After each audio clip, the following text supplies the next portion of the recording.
Hey, what's up everybody? Today we're back to talk about the Mecredes SLK 200 R170 from 1999. This is the M111.946 engine type. Now, it's been a while since a recent update, and simply speaking, nothing has been wrong with this car. So that's actually quite positive, but now, we've driven a few extra thousand kilometers. You can see there, it's 217,735 in total, so that's about 17,000 more since my last real car update. And I wanted to talk to you guys about the things that are wrong now, the reason why I'm doing this video, and how it's been like living with the car up until this date. So without further ado, let's jump straight in to today's video. One issue that turned out to be a non-issue, actually, I had some leaves stuck in the vent intakes, which are just actually behind the glass there, underneath the bonnet. I didn't know what was wrong, but now it's fine. You can hear it works just okay. But otherwise, it started making a really heavy vibrating noise. So taking out those leaves actually just solved that problem. And the ventilation system is A-okay. And as always, when working on your car, make sure you have your window open and your key in the ignition, just so you don't lock yourself out, don't trip up the alarms, all that stuff. I also have a rattle. I don't know if you can hear that.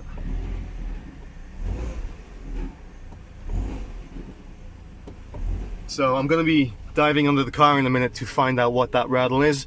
My first two guesses is that it could be the exhaust system, so running underneath, something is loose, or there's some heat plating somewhere underneath here. So that may have come loose and is rattling up against the chassis. So I'll be looking at that in a second. Yeah, here we go. You can hear it coming from underneath there. It's a bit of rattle. So I have driven up the car onto the little wedge here, and I'll jack up the front right now, and then we'll get underneath and see where all this is coming from. And I'll be doing an oil change too, perhaps a filter change as well. So I had taken the car to the garage actually, because that strip bolt, I couldn't really get it off. So they soldered a bolt into the end of it and we got it out, so I just got a new bolt. I clamped on the heat shielding, so that worked pretty well, and we had the oil changed as well. So actually this time I didn't really do it myself, didn't have time. But yeah, you can see we're driving here at night. It's really misty out on the road. Don't think you can see that, but yeah, the car is driving pretty well, and I've been driving about 200 kilometers, 210 an hour with new tires on it. It's still driving well. It's still reaching its top speed. So yeah, the fixes were quite good actually.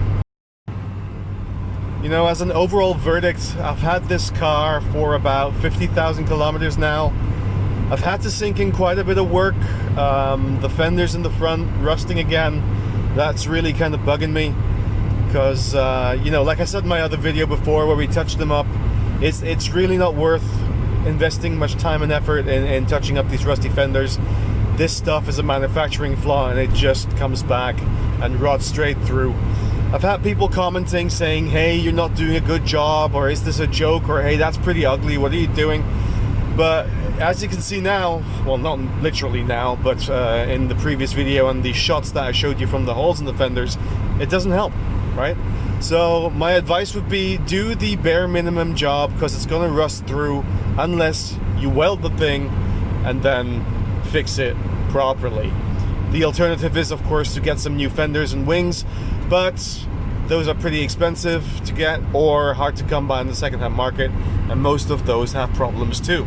So there you go. Let's see, can you get a bit of that mist? I don't know. Anyway, trying to film some mist here. Don't think it's working.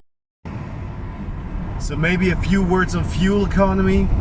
The fuel economy of the car is actually not that bad, especially if you drive it around 100 or 90 constantly, even up to 120, and you keep it nice and steady. However, if you drive like me and you put your foot down and you drive about 200, your range halves. The car will do just about 300 kilometers instead of 500 to 600, and yeah, that's really not very efficient at all. So if you punch it, your fuel efficiency is just going to drop like a rock. Although I don't think that's specific to this car alone. Most cars will do that. But if you're driving fast, it probably is a better idea to get one of the bigger engine types. So the other thing about this car, and I've mentioned that in my first review, because the chassis isn't very stiff, and that's because it's a convertible, right? So the steel top doesn't have any reinforcing. It's really quite rattly. Everything cracks and rattles. It's, well, maybe normal for Mercedes, especially the door. Oh well. But when you drive, you can hear this rattle, and also when the seat's all the way back, it pushes up against the rear of the cabin and it starts rattling too.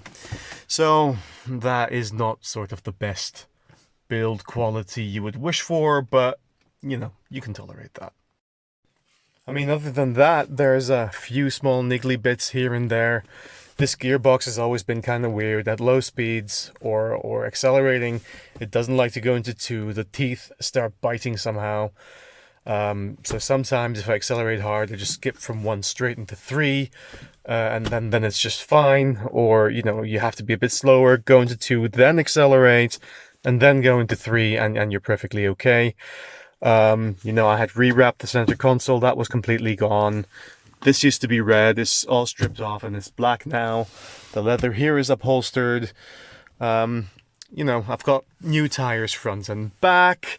I have replaced the coolant reservoir. There's a new timing belt. There's a new water pump. The heat shielding had to be tightened twice. The fenders front and back are rusting.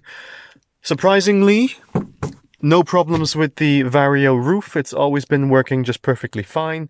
So that is something that's actually quite cool. But, you know, all in all, it's been a really good vehicle so far. I've driven 50,000 and yeah, I'm going to be keeping it. I'm not switching over to electric quite yet. I have been contemplating it. I really do like the idea of going electric, having more torque, all that kind of stuff. But so far, this car is doing the trick and I still like it as much as I did when I had it day one. So all in all, you know, if you're still thinking of getting one of these, I can recommend it. Be aware it's a lot of work, but if you know how to do some maintenance yourself, go for it. So, you know, that's my update for now. I will come back at some point and do another update. So stay tuned. Thank you for watching. Subscribe to the channel. Peace out.